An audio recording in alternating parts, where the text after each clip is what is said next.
I'm down here at the Little Miami Scenic Trail, and I'm standing right next to one of 4 signs that an Eagle Scout project made for us. And this one in particular is Oregonia. We have one at Morrow, one at Fort Ancient, and one at South Lebanon. And as you can see here, we have Fort Ancient 3.3 miles in south direction. So each one of these signs is pointing to or giving the distance to each of the other signs. Now this one, for example, here, like I said, Fort Ancient 3.3 miles. We also have Terrace Park, which is 31.7 miles away. And these signs are all in an effort to help you decide how far you want to go down the Little Miami Scenic Trail here. So we do have these projects that are going on every once in a while. We get Eagle Scouts that come out and do projects to better serve you if you're a fan of the Little Miami Scenic Trail here. So if you do see one of these signs, you'll know that this was done by a volunteer, by someone who put a lot of time and effort into it, and it's a great addition to our park here. So we're really glad that he came out and was able to do this. The river had eroded to the point where the top of the bank was only about 4 or 5 feet away from the bike trail itself. Initially we had looked at trying to move the bike trail away from the top of the bank, but as you can see through here, there's really no access, no place to move it.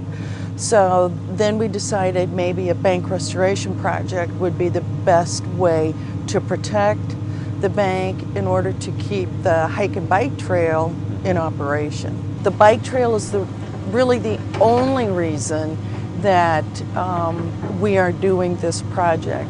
The Little Miami River is a national and state wild and scenic river, and with that designation, we prefer that the river just run naturally and freely, right, without any interference from our part.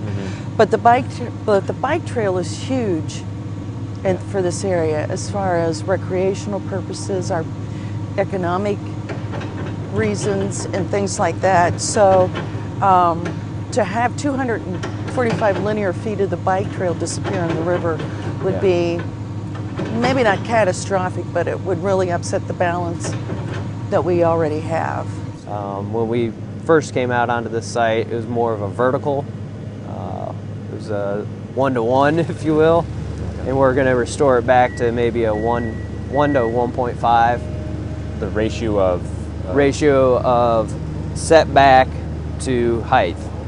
So every 1 foot you step, or 1.5 feet you come back, you only go up 1 foot, as opposed to a 1-to-1, which is 1 foot back, 1 foot up. And it was the river that was cutting into that, right? Correct. Making it a 1-to-1. Right, or absolutely vertical. Vertical, okay. The basic process behind it is we have these lift forms that have been constructed out of metal and plywood, okay, and they create an L shape. All right. And then we take our blanket and lay it down and up and over the top lip of the form, and then we backfill with dirt behind it, building up the face as you see back there, the steps, the face of the steps, and build that up and compact it and seed it as we go. And then we take the excess material and lay it back up on top of it. So you're encapsulating all of that soil into the bank. Okay, and then once that's complete and it all looks natural, then that fabric will all get decomposed, I assume? Correct. And then the trees will just burrow through it? The tree roots, the trees were chosen for this specific application where they are more fibrous root systems. A lot of the existing trees on the banks are not a fibrous root. They're more of a tap root, so they really don't have that holding component. We consulted with a lot of different people. ODNR, Division of Natural Areas and Preserved Scenic Rivers, they have been involved throughout this whole process. We've talked with them. When we received the grant, we had to put it up for public bid. to get design ideas from other consultant firms. You know, we've talked with a lot of people who work in the area of natural restoration, and of course with Cedar Creek State Park, with Alan Ferguson in particular. Right. So, you know, we've had a lot of other agency influence and community influence as well. We've had very little to none impacts into the river itself. That was one of the purposes of the designs behind this project, and why it was blessed by the numerous agencies working on it, is because we were actually working outside of the existing water level, the ordinary high water mark. The natural restoration processes that we're using now in restoration just mimics the natural process anyway. So